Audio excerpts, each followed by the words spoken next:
धन धन भाग ललनेवा तू लिहल जन्मवा तू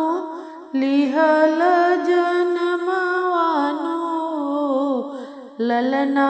उतरल हमारे आंगनेवा गगनेवा के चनवानु हो ललना उतरल हमारे आंगनेवा गगनेवा के चनवानु हो माई अकेले सजावेली बाबू के खिलावेली हो बबुआ तोहरो के अचरा में भरी के सोहरवा सुनावेली हो बबुआ तोहरो के अचरा में भरी के सोहरवा सुनावेली हो आजू के दिन तोहरे बाबूजी रही जे घरवा हो ललना बनी जैते स्वर्ग के जैसन घरवा संसर वानु हो ललना बनी जैते स्वर्ग के जैसन घरवा संसर वानु हो आज के दिन न जाने कहेला काहे मनवानु हो आपन गोदिया में लेके खेलाई हम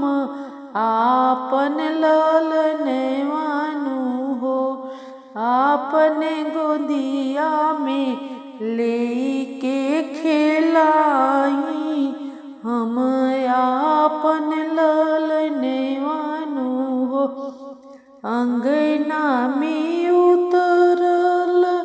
होई है गगनेवा के चनवा हो अपना गोदिया में कैसे खेलाई हम आपन ललनेवानु हो अपना गोदिया में कैसे खेलाई हम आपन ललनेवानु हो माई आशीष दिली तोहरो के आज के दिनवानु हो ललना बड़ हो के करिहउज आगर कुल के तू नमवानु हो ललना बड़े हो के करिहउ जगा कुल के न तू नमवानु हो धन धन भाग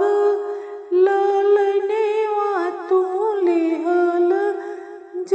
जन्मवानु हो ललना